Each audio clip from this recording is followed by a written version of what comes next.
and welcome in to another episode of Heat of the Moment. My name is Micah. I am joined, as always, by my fellow host and friend, and we have some fun Miami Heat discussions on the way for you guys today. We are going to start with the news and notes section, and we're going to start with non-Jimmy Butler news, just because we started every show with Jimmy Butler news. And so something exciting that could potentially be happening is the NBA starting to announce the All-Stars for this year's All-Star game, I believe, in San Francisco. And so far, they've announced the starters. And in the Eastern Conference, which is the one we're going to worry about, of course, they announced Jalen Brunson, Donovan Mitchell, Giannis Antetokounmpo, Jason Tatum, and Karl Anthony Towns are the five starters. But of course, as Heat fans, what we're all worried about are what are Tyler Hero's chances to make the illustrious All-Star team. This is by far his best season, career numbers across the board. So what's the situation now that we have the starters? Well, the reserves will be announced Thursday. Reserves are voted on by coaching staffs. So there's no media, player, nothing. It's just coaches. And here are the names we're going to be worried about. So essentially, there are four mating guard spots. There's two backup guard spots, and then there's two wild card spots. The East is slightly guard heavy, so I'm assuming both wild cards will go to guards, but that's not a guarantee. The biggest competition for Tyler is going to be Cade Cunningham, LaMelo Ball, Darius Garland, Damian Lillard, Trae Young. So, Lino, out of those names, we only have four spots. Do you think Tyler has a good shot? Are we hoping for an injury replacement here? What are you thinking when it comes down to Tyler versus Cade, LaMelo, Darius, all those guys? Well, first off, hoping for a injury replacement is sick stuff. By the way, I'm sorry, was I that's supposed to kind lie? Hope for suspension, whatever. Hope for some random drug testing. Can maybe get us by. I honestly, as I try to look at this from a non-Heat fan perspective, I think the chances are pretty slim that he gets by guys that are just much more popular in all the different parts of like NBA fandom. LaMelo Ball has a huge fandom as far as casual basketball fans are concerned, and Cade Cunningham is like the darling child of analytics hoops and NBA Twitter. So between those two, despite the Heat probably being slightly better than the Pistons and way better than the Hornets, and Tyler, honestly, I think performing at a much more consistent level, making a better impact on winning than at least, LaMelo Ball. I don't think he has a great shot getting past those guys. I am hopeful that people will see the truth and the incredible season that he's having right now, and I hope he gets rewarded for that in some capacity with an all-star nod. But I'm just in a season full of hopeless situations. I am just not filled with optimism regarding this situation. But how are Yeah. you feeling? I feel similar. I feel like we're really vying for that last wild card spot because I feel like Cade is a lock. Detroit's like surprisingly good this year. Cade's taking a big leap. I feel like Garland's probably a lock. I feel like Cleveland's getting three players, although they are struggling recently. Still, obviously, Mm-hmm. number one, haven't even lost 10 games yet, but I think they're like 3-5 in their last eight, something like that. So a little slippage there, but I still think they're going to end up getting two more after they already have Donovan Mitchell in there. And so then the problem becomes the Heat's record. I feel like if the Heat were kind of like a few games above 500, surprisingly doing well without Jimmy, Tyler would really have a good case. Right now, I don't know if he'll get as much credit that as he should, I think, for just keeping the ship afloat. Like, if Mm-hmm. people listening to this, you and I, when you watch the Heat offense without Tyler on the court, it is a nightmare. Like, he's having to really do a lot of heavy lifting in some rough circumstances as far as spacing and other offensive talent out there with them. But it's just hard to imagine it getting rewarded. But yeah, to finish the point, I think Cade and Garland definitely make it. I would guess Lillard's going to make it too. The Bucks have been coming on strong lately. They're up to fourth in the East. And so then it's like Trae Young, LaMelo, Halliburton, Maxey might figure in as well. So that last spot, it's possible. It's just going to determine, again, it's the assistant coaches and the coaching staff's voting. So It's hard to know exactly which way they'll lean, but we do know coaches love Spo, so maybe they'll want to give Spo's guy some love. We'll see. But yeah, Thursday, I believe TNT is announcing that, so we'll definitely all be tuning in this Thursday to find out if Tyler made it, and if he doesn't, then if a guy happens to get a stomach virus, it'll be okay. We can get our guy in that way. So that's the glass half full approach to news this week. The rest of the news will, of course, center around one Jimmy Butler. The first thing that felt significant at the time was the Phoenix Suns made a trade that felt like it was going to be a precursor to a Jimmy trade. So, what Phoenix did was they took their unprotected 2031 first round pick. It's very valuable. People expect Phoenix to probably be terrible at that point. They send it to Utah and basically get 3 first round picks of much less value back. They're essentially promised the worst of 3 teams first round pick. So it's like Cleveland, Minnesota. They're not going to be very good, but now Phoenix has 3 picks to work with. And so of course everybody's trade machines start firing up, and they're all thinking, okay, one first goes to Miami, one first goes to whoever's taking Beal, one first goes, so we all come up with these great awesome trades, and then I think 5 days have passed and nothing has happened. And from all reports we've heard, there's still not a team interested in Beal. There's still no progress on any Jimmy Butler trade.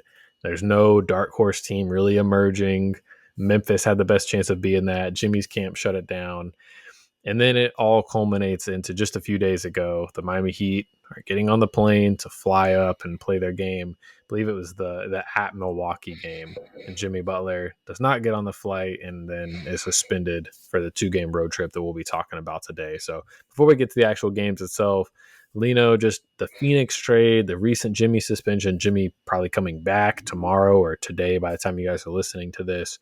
Where are your thoughts at with this saga that seems never ending?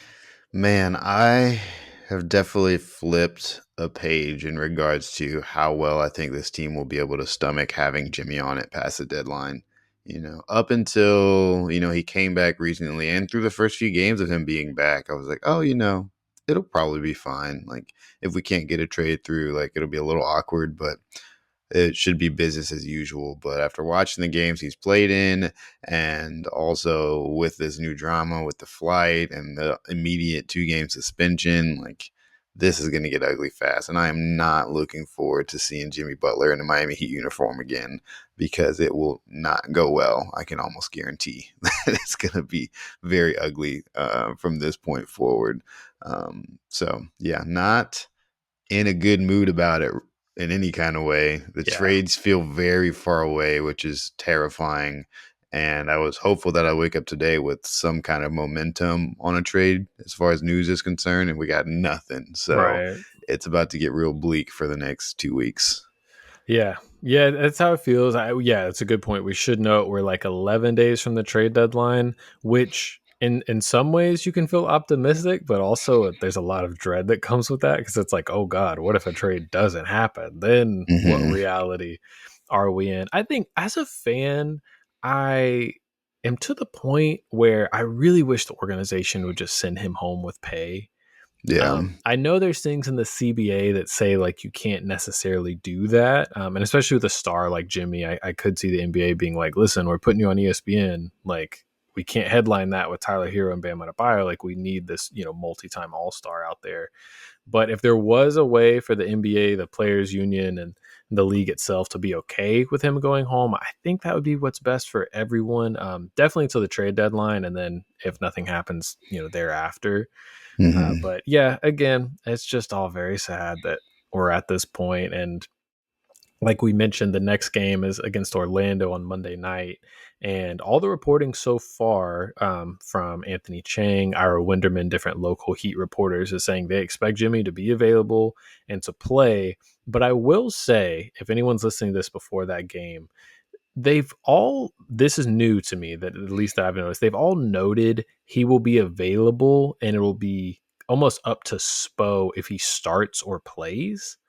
And so that's something to watch, because I wonder if they can't send him home, but I wonder if they start giving him DMPs, basically, like Yeah. coaches' decisions, DMPs, because I mean, then you still have the vibes of him like sitting on the bench and looking unhappy, but at least you don't have the what are we getting from him on the court, night to Mhm. night. So Yeah, I mean, if I'm Spo, I'm fine with that. Like, and you can honestly see it in the minutes he's played. I think over the 2 or 3 games he's played since he came back from suspension, and prior to this most recent suspension, he's averaging like 26 minutes a game, which is yeah, like not a Jimmy type minute log. He for usually sure. logs a lot of minutes and plays a lot, especially down the stretch. And some of those games, we were winning pretty handily, and so he got to sit early. Some of those games, we were getting destroyed, so he got benched early as well. But also throughout the game, you can kind of tell that Spo definitely was not eager to go to him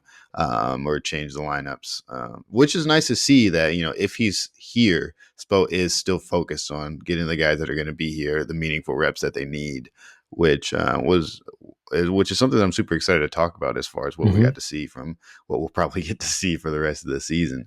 Yeah. Um, Yeah, no, I think that's a good point to transition because we'll see what happens in Orlando. It could be like when he came back from the 7 game suspension, it's kind of just back to this like awkward business as usual, or they might decide he's just not going to play or even stay away from the team. So we'll see what happens there. But in the meantime, yeah, it's fun to transition to some actual basketball talk. So since we last spoke with everybody, the Heat had couple really really rough losses. The loss to Portland 116-107. Portland had some big leads in that game. The Heat just didn't look very energetic from the start. It's a very rough game, especially to lose that one at home. Then they played at Milwaukee and got absolutely destroyed. Another very tough one.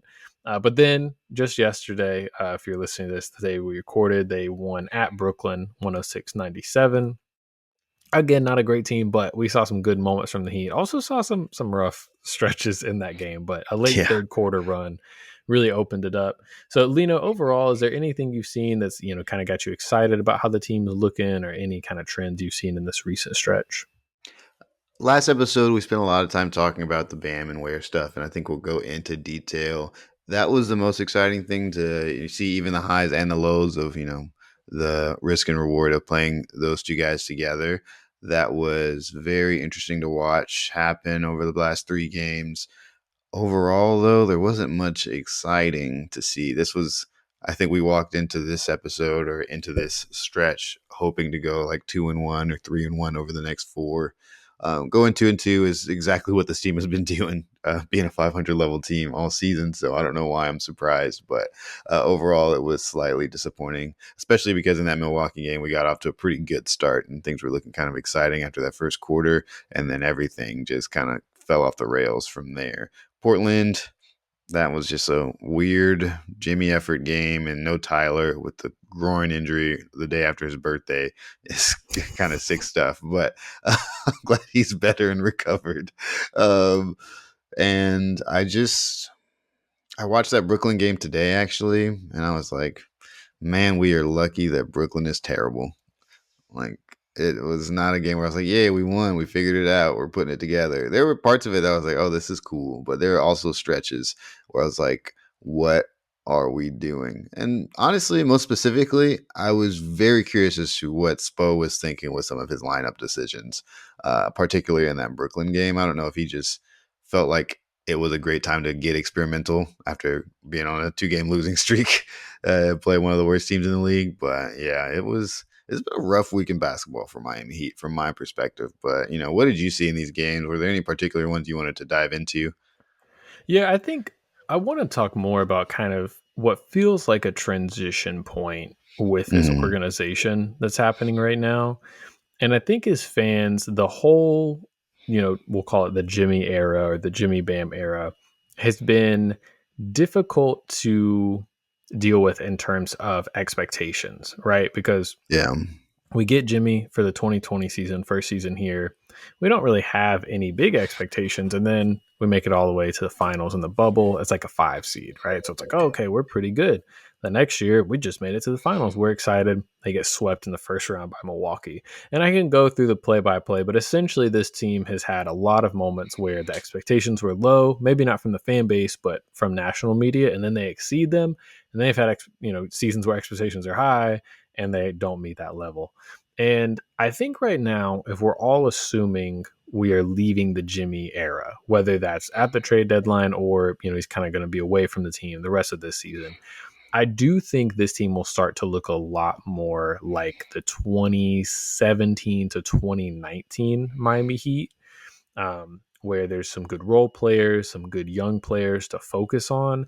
But it is going to be, as a fan and as a fan base, a different perspective on a night to night basis. And so, like, for me personally, the whole Jimmy era, every week I'm like looking at our net rating, like, oh, are we actually a little better than we think? Are we a little worse? How are we performing in these different aspects? And how I used to be when it was Justice Winslow and Josh Richardson, Hassan Whiteside, and all these guys that were kind of developing within the system, I was looking more on a player by player basis. And I'm like, okay, Justice has struggled, running pick and rolls because teams are going under on him. How's he countering that? So I do Hmm. think as fans, these kinds of seasons can be trying because you went into it with maybe playoff expectations, and now you're like, man, I hope we can make the play in and maybe get to the first round. And it's a different kind of perspective, but that doesn't mean there's not fun and exciting things happening, even if they aren't equating to actual winning basketball on the court. It's important to keep in mind those mistakes, those rough patches are an investment in winning basketball, hopefully in the future.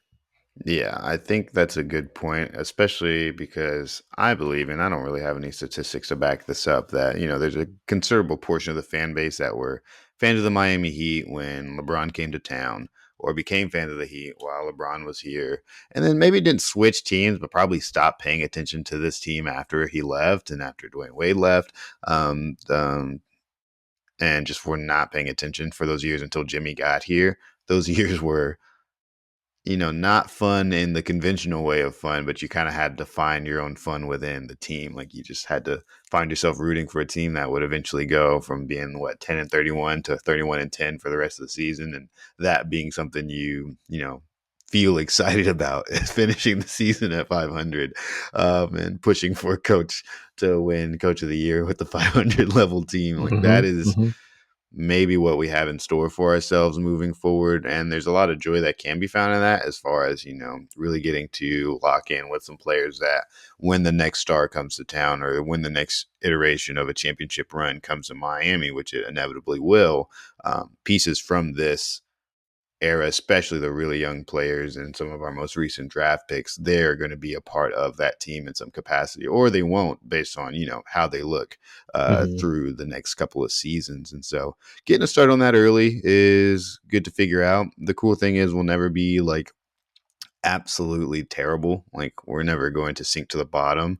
For some people, it can be miserable to be a 500 level team. I personally would hate to you know, pay for the NBA League Pass to watch my team lose 62 games. Like, I don't, Right. that's not what I want to sign up for. I at least like going into a game knowing, no matter who we're playing any given night, we have a 50-50 shot of beating them, because we're Hmm. probably going to finish the season around 500. Yep. Yeah, and that's the other thing is, as your expectations shift, your disappointment will wane as well. You're not going to go into games against Milwaukee and the Knicks and different teams and be like, "Oh, we got a shot." You're going to be like, it's probably going to be a rough night." And then those games, like the Dion Waiters game winner against Golden State, those are euphoric. It's like, "Oh, Oh, we're the man. scrappy underdog." So the Heat, I think, thrive with those kinds of rosters, and probably would have had a pretty fun season this season if they were able to handle the Jimmy stuff in the offseason. But Mm, they're now kind of caught in between, to where it's like, okay, there's kind of expectations here, but everybody knows this guy's on the way out. So that'll be something everyone has to navigate, as the fan base, with our expectations, then of course as the team goes as well. But I yeah. think for me right now, the most fun thing about this team is Kel'el Ware and his minutes specifically with Bam Adebayo for the Hmm. past, really since that San Antonio game where they were on the court together for the first time. We've started to get a larger and larger sample size. We're up to about 59 minutes now of them on the court together, and that's just over the course of a week, really. And there have been some rough moments, there have been some exciting moments, but for me, it is so fascinating because it's something we really haven't seen as Heat fans in a long time. This double big lineup, and especially not like in the modern era under Spo. So, Lena, I want to just get your thoughts, kind of initially. I know we talked a little bit about Wham minutes last time, but how's the Werewolf Bamonte minutes looking for you recently? Overall, they've been very enjoyable, and I think we do have a successful combination there that we can go to and at least start with. I think it is easier to start there and make adjustments throughout the game from there than to have to go there as a last minute adjustment. So I'm glad that Spo finally is going to lean into this, because I do think to a degree it works on most of the teams that we play against. Obviously, it didn't work against Milwaukee. Milwaukee has a lot of other things going on there. I will say this has definitely been, I think, probably a big challenge for Ware across the board, just when getting all these minutes. I believe he played 37 minutes against San Antonio. Against the Trailblazers, he played another like 30. Actually, he played 38 minutes against the Trailblazers. And then against the Bucks, he also played 35 plus. And so that is a kind of crazy thing to do after hardly getting minutes all season, and we're already at the point where most people would hit that like rookie season slump, and so you're already just kind of exhausted from playing all these games you play in the season. um, and now your minutes are ramping up at the point in which you'd be most exhausted. So very interesting timing from Spo, and you could tell against that Nets team that he was definitely gassed. Like all of his shorts were shot. Or all of his shots were short. He was really having a difficult time keeping up. Particularly, bad teams like to play with a lot of pace, and so having to run up and down the court, that was definitely a struggle for him. And you could see that Spo was like, okay, we got to give this guy some rest. And so he only played 26 minutes that game. We did end up winning that game, but even in what was probably his worst performance of the week, you can tell how much easier it is for other people to get to the things that they want, especially Bam. Like his impact on what Bam can get to throughout the game is really special.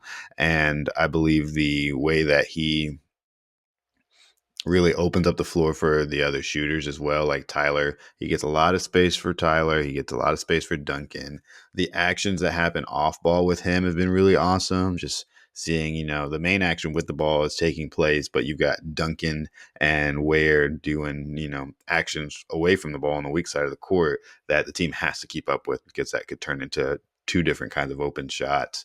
What I will say is my least favorite thing I saw so far was in that Nets game. They had Ware playing with, I believe, Jaime Jaquez Jr., Terry Rozier, Pele Larson, and Jovic. And I was like, this is a crazy lineup. Like, Spo, you have our two rookies from this season playing with our worst shooters. And I just don't understand where, like, Kel'el Ware was the best 3-point shooter on the floor in that lineup. I was like, I don't understand how this is going to lead to any kind of success. And it didn't. So, otherwise, I think, he's still got some things to work on. As a team, it's going to be important for us to put the right pieces around him when he's on the floor. But as far as his work with Bam, I think it's going to work out pretty well long term. But what are you seeing out there with him? Do you feel like there's anything in particular you're like excited about, or do you feel like maybe the fan base in general has maybe jumped the gun on how excited we are right now with this guy? No, I think you should be excited. I'm very excited. I think, like we were just saying, you might as well focus on the exciting young guys right now. Hmm. And again, with in mind that by the end of the year he might have a really bad net rating when he's on the court. Which he doesn't Yeah. right now, which is great. But it could get to that point, and that's okay because these are learning experiences. And I think you pointing out the minutes is very astute, because I think Spo is gonna, if it's a blowout, Kel'el, you get to play the whole fourth quarter. If it's a close game, you're going to be in there with the starters. He's going to make sure Kel'el gets as many reps as possible. And like you were texting me yesterday, just saying that it was so smart for Spo to wait so long till Kel'el Hmm. was ready. And it's not like he was ready to excel, but ready to take lumps in a way that he could learn by these shortcomings and develop through them, not be stunted by them. And I think we're seeing that. I think defensively, it looks really impressive. So right now in Mm-hmm. 59 minutes with Kel'el and Bam on the court together, the Heat are holding teams to a 91.3 offensive rating, which would be by Yeah. far the best in the league. Like I think Oklahoma City's number one at like 104 defensive rating. So the defense has been really strong. Obviously, hasn't been the stiffest competition, but there have been the Milwaukee's and different good teams in there. So very impressed by the defense. The offense has been bad. They're at a Mm-hmm. 97.6 offensive rating, which would be by far the worst in the league. But it is still slightly better than what they're holding teams to. So +6 overall. And yeah, I think the offense is what I'm most intrigued by because it is not only what we're seeing Kalel do in this offense, but it's what we're seeing Bam do alongside another big. So we Mm-hmm. know Duncan and Tyler know what to do on offense, especially when there's not a lot of spacing, because they've spent a lot of time with Jimmy and Bam on the court together, not optimum shooting all the time. And so they're getting into a lot of handoffs, but we are seeing the paint is very congested. So those lineups, it really feels like if the three is not falling, then it's kind of over with. And right now, I Yeah. think when those are on the court, the Heat are shooting around 35% from three. On the season overall, I think they're shooting like 36.5. So not far off their season average, but a little lower than you'd like for it to be.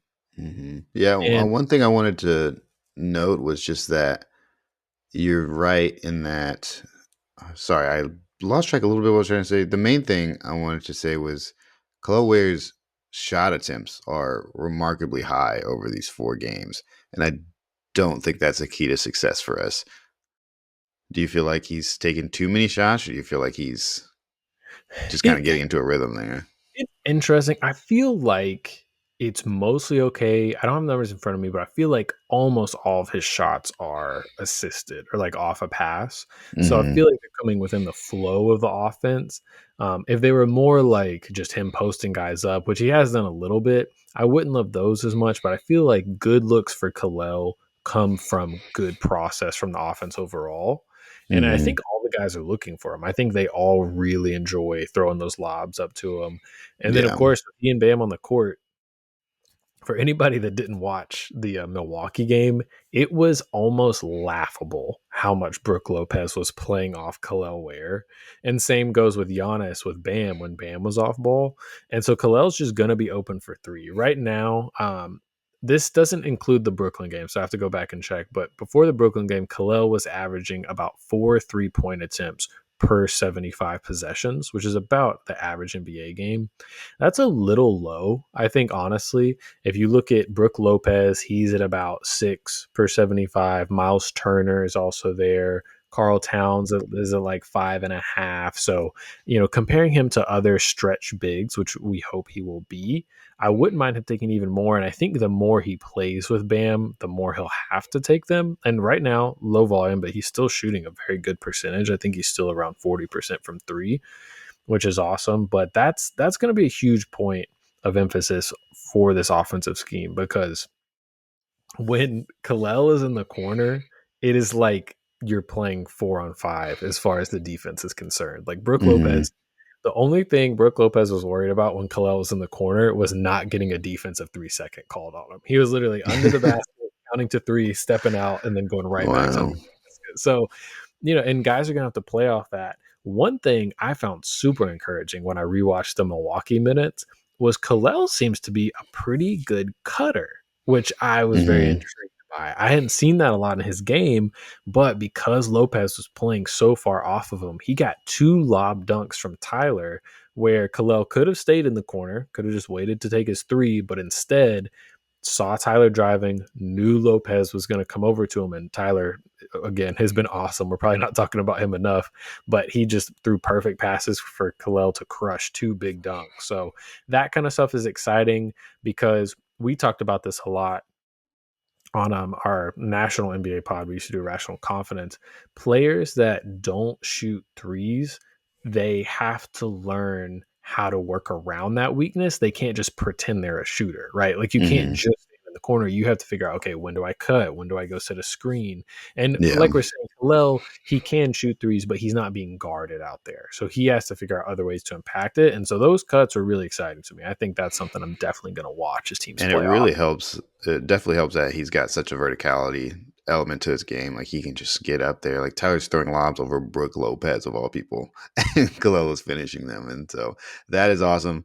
You're right. We have not talked enough about Tyler, but we should talk about how Ware has impacted Tyler, and their shared minutes on the floor has increased Mhm. Tyler's assists by a not like a pretty good margin. He's just able to find Ware in ways that I don't think Bam has always been able to get that vertical to be able to catch a lot of Tyler's lobs. Is Tyler really throws it up there when he passes him, but where it seems like he can catch anything at this point. I've seen some of the craziest passes that he's been able to finish so far in this stretch, and so that has opened up a lot of the play for the guards. The problem is we just don't have enough guards like Tyler and Duncan that can really, stretch the floor in that way with Ware on the floor at the same time.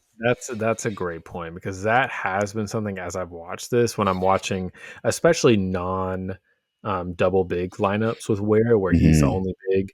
It really is rough when Tyler's not out there, and it's sad because we talked about a lot. It's supposed to be Terry. You and I still believe Terry will come back to us, but it has been a struggle so far. And so when you don't have a trusted creator out there, especially for a young big, you can tell like the timing's just off. The Brooklyn game, there were a lot of turnovers by guys trying to throw him lobs, and it was going over his head. Nico and him have great chemistry. Hmm. But because of the double big lineup starting now, Ware usually is the first sub and Nico is usually the first reserve. And Yeah. so then Nico's out there with the starters, which I like. It's a great kind of counterpunch if the double big lineup isn't working well, but that does limit some of the minutes that Ware and Nico get to play together. But yeah, I mean, this team isn't in a position to acquire a player right now. Like you don't want to, unless it's somebody coming back in a Jimmy deal, you don't want to give up something for another ball handler, but it would really be nice just to have somebody we could trust, even like not that they target this player, but like a Malcolm Brogdon, Dennis Schroeder, like Hmm. just somebody it's like, okay, this is a veteran point guard that'll get guys in the right spots, make the right play. Because Fred VanVleet. yeah, Fred VanVleet, and Terry could still be that. I do think Terry not being able to shoot really this year has hurt his entire game because he looks Hmm. indecisive. I think if his jumper was falling at the rate he's used to, he'd look like a lot better of a decision maker because he wouldn't be second guessing. He'd be like, oh, my setback's here, I'm going to it. Yeah. Instead, it seems like there's a lot of indecisiveness, which I think is hurting his decision making overall. Yeah. I think Terry can still be that guy for us, and I'm hoping he can figure that out soon because I do like what he'd potentially be able to do playing alongside Ware in those minutes. But as a terrible shooter right now, playing alongside maybe our other worst shooter in Jaime Jaquez Jr. with Ware is definitely hurting. Uh, Honestly, the Ware stats, like I feel like, especially if the Nets were counted in that game, it's bringing down Ware's plus minus stats for sure. It's in those minutes alone. Um, but yeah. Yeah, it is tough, and it's funny. I felt like at different points in the season, it felt like this team had a ton of shooting, and Hmm. now somehow we always come back to the only two shooters on the roster are Tyler and Duncan. It's Yeah. just like in the Brooklyn game, I think Duncan was like by far the team's best plus minus. I think he was like plus 15 or something, and it felt like Hmm. it because when he wasn't out there, and especially when Tyler wasn't out there, it was just like the team was moving through mud. That there was just no space. It was so clunky. And I will say to people that are following how great Tyler is playing this year, don't be surprised if the efficiency drops off a little bit. And that doesn't mean this first half of the season was a fluke or that like teams have figured him out. But I think the combination of not playing with Jimmy probably anymore, not very much, is going to hurt. Because I mean, that's somebody the defense really has to worry about, even with the way Jimmy's playing now. And then also playing with a double big lineup that really limits the spacing Tyler is working with. Now, so far, he's still being very efficient. He's really only had like one rough game since they went to the double big lineup, but those could become more common. And again, that doesn't mean anything bad has happened to Tyler. It's just if you watch his drives, There was one, I believe it was the Milwaukee game. He drove in and he faked a lob to Bam, finished the layup. It was a beautiful left-handed layup. And once both his feet hit the ground to finish after he finished the layup, there were 4 bucks under the basket. And it wasn't like he missed a kick out. It was like, okay, Bam's in the corner, Ware's a skip pass away. It's not like that he was passing up super high level. He's just like, all right, I No. gotta take this layup. So life will be tough on him. And Tyler's never been a super high level rim finisher anyway. It's really picked up a lot this year, which has been awesome. But the free throw rate, converting around the basket, that's going to be tougher with the double big lineups. And part of that's Mhm. because Bam has tried to add the 3-point shot, really just hasn't worked that well so far. Lino, what do you want to see from Bam in these double big lineups? What do you think is the best way they can use him when he's out there with Ware? I think the main thing that I wanted to see from Bam, I did get to see in the Nets game. He was the initiator for a lot of the offense, I felt like, for certain stretches there. And I definitely think it's important for the flow of the game for him to kind of go through him even more so than it has before, especially without Jimmy being there, because I think he does benefit from having the ball in his hand. I think it's difficult when he doesn't, and for him to still get a good feel for scoring from other parts of the court, especially getting into his like mid range bag and things of that nature. Overall, I just want to see him just continue trying. I think it's a down season for him from an efficiency standpoint, which is fine. It's not like he's avoiding taking the shots he used to take. I see him take plenty of middies throughout the game, and luckily he got to make a few here in the um, game against the Nets, and his stat line looked a little bit more normal as it used to. And so I like that aspect. I think we'll get a lot more games like that as Ware does require teams to put a different defender on Bam than they would have before, as you just can't put anybody on the 7 foot guy who can really Yes. score from all 3 points of the court. So Yeah, and that's a great point by you. And I thought this was so smart for Spo to do this. They have definitely used Bam a lot more on ball when Ware's out mhm, there. And I think it's obvious, but I think one of the best benefits of that is you can't play 12 feet off Bam if he has the ball. Because he'll take yeah, 2 hard dribbles and dunk on your head. So yeah, so it was cool. Like in the Bucks game, the Bam's dribbling up top. Giannis is like a foot off of him at the 3-point line. Like he's guarding him way closer than he would if Bam was in the corner off ball. So I think that's mhm, so smart by Spo. For fans out there, if you've been watching, they've been using this set recently. I apologize for not knowing what it's called, but Bam will bring the ball up. He'll be at the top of the key. He'll pitch it to the ball handlers, usually Tyler. Sometimes it's Jaime. So now Tyler has it on the wing. Haywood or some other forward will come set a screen for Bam. He'll cut to the block, and then Tyler will pitch it down to Bam on the block. So now the possession is essentially starting with Bam posted up in good position where you have to guard him, and then Tyler and Duncan can flow off of different off-ball screens and things like that, and hopefully get Ware open for easy baskets. So I think that's been really good by the coaching staff to emphasize Bam's versatility. Like if he was a different kind of big, if he was, whoever you want to say, Jared Allen or Kevon Looney, like somebody mhm, just isn't very comfortable handling it, that wouldn't be an option. But they're leaning into his versatility, his ball handling, his passing, and I think that's going to make him a lot more dangerous and also help everybody else since he'll be on ball and will be guarded yeah. a little more tightly.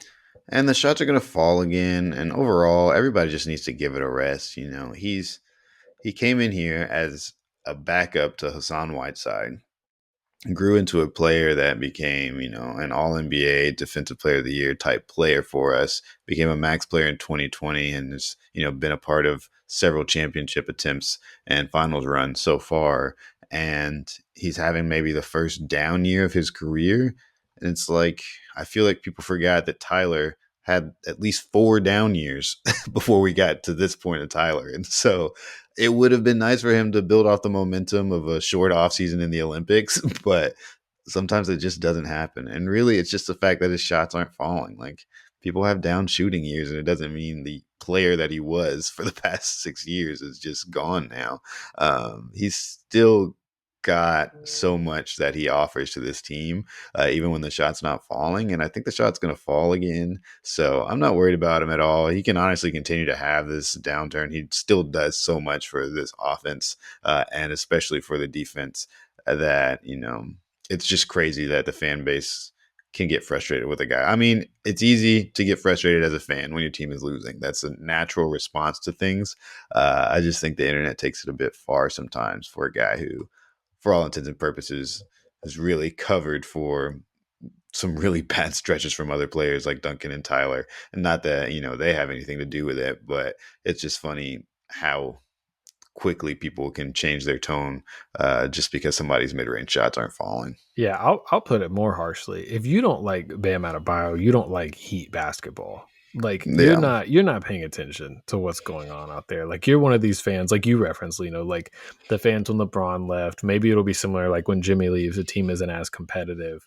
Like I don't know what y'all are watching. What Bam does for this team on both sides of the ball, whether the shots are falling or not, that's a max player. I don't want to hear any more of this, like, oh, he's a max player. He's got to be scoring 20, 25 points a game. No, he doesn't. He's literally the most versatile defensive player in the world. He's the best screen setter in the league. He always leads the league in box outs every year. Like, you don't have to look hard to find this guy's value, but it can be easy to ignore his impact if you're trying to fuel some kind of narrative. So, yeah, that stuff, it is a joke to me. Like, if you don't appreciate Yeah. Bam, I feel bad for you. He's awesome. And all that's happening right now is his floaters and his mid range aren't falling, which they have for like 4 to 5 years. So And it's that, a bad shot anyways. Like it's yeah, it's literally a shot where you try to coach every other player in the universe to stop taking so many of yeah. those. Now, So now that we have established our love for Bam, though, I wanted to ask you about this because Stan Van Gundy brought this up on the TNT broadcast during the Bucks game. His opinion, and I've seen other people say this, is that Bam should just scrap the 3 point shot. Just don't take it anymore. What do you think about that? I think people expect changes to just happen once you decide you're going to change something. Like once you decide you're going to try something new. And I think this maybe even be a bigger statement about how people approach life. People, want to try something new. And if it doesn't immediately work out, or if they're not immediately good at it over a certain stretch of time, even if that stretch of time is 6 months, like that's not a long time to be doing something for the first time. Like you can expect it to take a while to develop a new skill, even in something that you're a professional or an expert at. Like when you try to add a nuance to your game, especially when there are, antagonists in the situation that are actively trying to stop you from doing well, whether it be your opponent or other teams or just the pressure of the situation. Like it's tough to build a new skill in anything. It's especially tough to add a 3 point shot to a game that you've been playing since you were a child, like, and playing in a very particular way. So no, I don't think you should give up on it. It's 4 shots a game. Like I don't understand. It's like it's not like he's pulling 15 triples a game. Like it's 4 shots. Yeah. And ideally if he can make 2 of them, that would be awesome. Like that we would find that to be incredibly helpful if that's something he could develop, but it's going to take a season or two to really figure it out. And just because he didn't come out of the offseason, the 3 weeks of offseason that he had, being this incredible 3 point shooter, like it's not a testament to that it can never work. Like it takes some time to be a good shooter. Even players who are known as shooters come to the league and have to develop another shot because their shot stops working at some point in time and they just have to work on it. Like it's a tough thing. And I think that's a ridiculous idea, honestly, that he's this thing that would be super helpful for us because it didn't work right now, that it's just never going to work. Like his form isn't terrible. Like he doesn't look like he shoots the ball stupidly. They're just not going in at the rate we want them to yet. And Hmm. so it's a thing, just like when another example is like with Scotty Barnes, Jeremy Sohan, these guys who were asked by their coaching staffs to add this new point guard element to their careers. Scotty had a terrible season when he first tried that, and now he's playing much better. Jeremy Sohan, he's asked to do that much less now, but he still has that playmaking experience that he gets to add to the team, and it's proven to be helpful for him in his career. Like it, there's learning a new skill in the NBA is just so hard. I think people need to give things more time before we have a referendum on whether or not it should continue. So Yeah. I'd say give him some more time. I think he'll turn it around, and you could pop up and be a 36, 37% 3-point shooter. That would be awesome to get from our other big on the court. Yeah. Yeah, I think that's all really well said. And I think it also kind of goes hand in hand with us talking about people taking Bam for granted because the past 3 or 4 years, Bam has come into the season with like just this new skill that he's just good at. Like in 2020, 2021 is really like passing. Then it became the mid range or the floater, then really the mid range. And, this year, and he excelled at all those things immediately. This year, he's introducing the three. Everybody watches the Olympics. Not that he even ended up shooting that well from three at the Olympics, but they're like, oh, he's going to be this marksman now. And it hasn't worked out to this point. But like you said, that doesn't mean you give up on it. It takes time. And to me, I would challenge those people to think about what do you want him doing instead? Because I think what a lot of people are envisioning is if he stops taking threes, all his mid-range shots will go in, and that's not what's gonna happen. Like it probably isn't completely coincidental that he's tried to add this, and it's he's had a down year. I think we talked about it on the podcast before. I think some of it's like indecisiveness, but you're not going to get decisive about something until you have enough reps figuring out when to do something and when not to do something. You can't just, oh, this didn't work, I'm taking this off the plate forever. Like we're never going to revisit this. So yeah, I think it's important for him to keep taking them. I've talked on this podcast a lot. I like him rolling to the basket. I don't really love the idea of him taking pick and pop threes, but spot up threes, which are going to become more prevalent as he plays with Ware, which I also think is Mm-hmm. important for the future of this team. Those I think he definitely needs to keep taking. Because what's the alternative? Ware and Tyler run a pick and roll and Bam spots up at 15 feet. Like, well, that's not going to help anybody. That's just Yeah. going to, be more cramped spacing. So, yeah, I want him to keep taking them. And again, like my point earlier in this podcast, you can look at this as an experimental year. There's not going to be an 8 seed finals run this year. So why not get a full season of Bam trying this out? And hey, at the end of the season, if Bam decides this isn't working and the coaching staff agrees, cool. We can all go from there. But 40 games in to be like, oh yeah, get rid of it. It's like, why? What, are we going to win more games because he takes two fewer shots from 24 feet a game? Like I don't think Yeah. so. So yeah, I say keep pulling it, see how it works, and I think it's even more crucial for him to have that skill when the wear minutes are so prevalent like they are now. So yeah, keep Mm-hmm. pulling it, Bam. We believe in you. It'll fall. You too, Terry. Yeah, keep shooting it. Also, we haven't talked about it much. Shout out to Nico, big bounce back game against Brooklyn. Yeah. The Ware Bam minutes were really rough to start the Brooklyn game. I think Spo pulled Ware a little early and put Mm-hmm. Nico in, and that stretch and really in that third quarter, Nico had some really big moments. Just good shooting, good defense, some really Mm-hmm. strong just positional defensive possessions from him that I thought were really encouraging. A little less complaining to officials, which he still like gives him like a "What are you doing?" but he runs back. He's not having the full conversations. So very very very fond of what Nico's been putting out there lately. And it's Yeah. so no, go ahead. I was just gonna say, yeah, he's. It's funny because he's just gotten so much stronger, like Mm-hmm. over the seasons. He used to just be this scrawny kid that came to this team. I think so often about how young he came to this team and like Mm-hmm.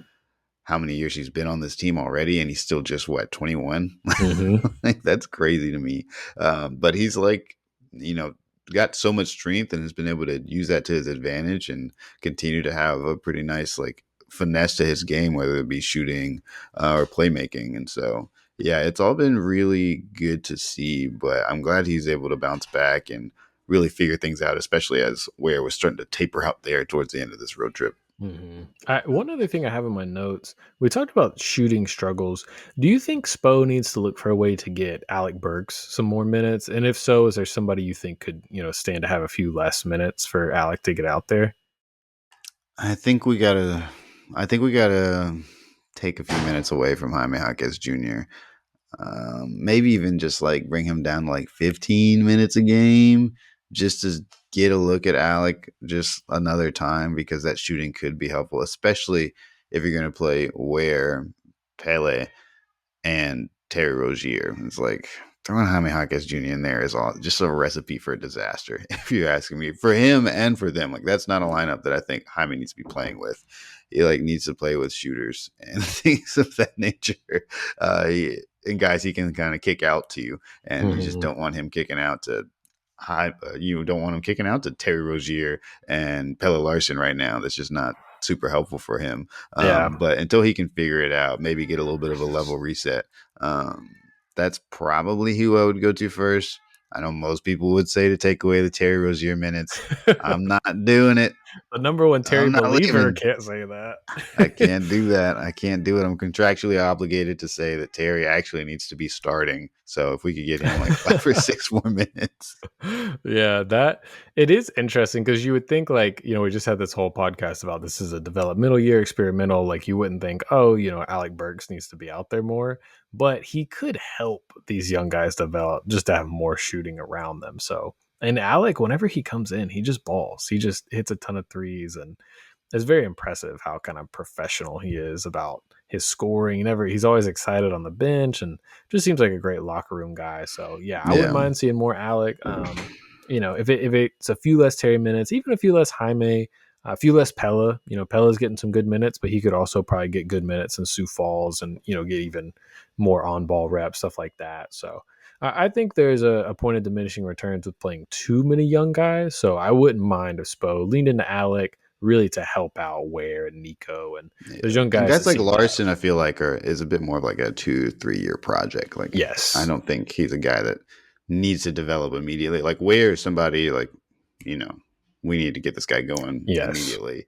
And so I'm glad to see that he's kicking off. But that development only really happens when you surround them with other good players. Like when you Hmm. just put a bunch of young guys in, you just end up looking like the Hornets or the Magic from 4 years Yeah. ago. Like you have to have Owen some or kind of Bam and structure. Tyler are having to tell everybody to do everything every possession. It's like we need a couple pros out there. Yeah. But yeah, that's a good place to wrap up. I wanted to ask you. So upcoming this week, we have versus Orlando at home, versus Cleveland at home, and then at San Antonio. Anything in those games you're excited about, looking forward to, and any kind of predictions about how they'll go? This is actually another great road trip for the double big lineup experiment. San Antonio, that matchup, I think, against Wemby, those are always great just to see. I think Wemby is actually going to kill us that game. I don't think he really liked the way that narrative went with Ware online.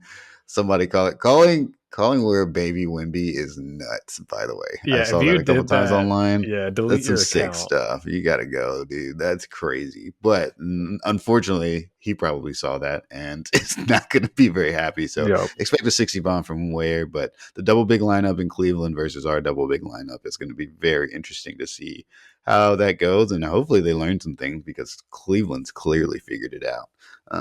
Orlando, I don't know who even still plays for Orlando. Like who's healthy right now? I know they have Paolo They're back, but they just got basically everybody but Goga back sick, when they of played course. Detroit. Yeah, so I'm excited for the Orlando one because this is another fun benefit of the double big lineup. Is before we would have been like, okay, who are we going to put on Franz and Paolo? But now it's like you can put Bam on Paolo because Hmm. Ware will probably be on Wendell Carter, whoever they start at center, and then I assume they'll continue to start Haywood with this group, and he Yeah. can guard Franz. So yeah, I'm excited about the Orlando game. They always play us so tough. It'll be Hmm. tough. I record wise, Oh, I think hopefully. we go 0-3, unfortunately. But I think we're going to Yeah, see some cool things. But yeah, I think we're yeah. I think cooked. maybe 1 and 2. Maybe we could sneak one of these. It's funny because all these teams have actually not been playing well lately, but Hmm. we know what they're capable of. So We're a great team to get your season back up and running we'll against get too. you right So on track. we'll get you right back on track.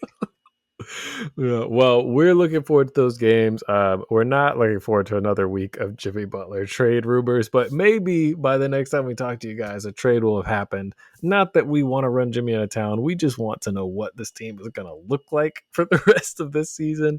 Feels like Yeah. everybody's caught in this purgatory. So we'll check in with you guys again next weekend or early in the week and hopefully have some updates for you and hopefully break down some fun developments in Heatland. As always, check us out on all our social medias. We're on Twitter, Blue Sky, Instagram, TikTok.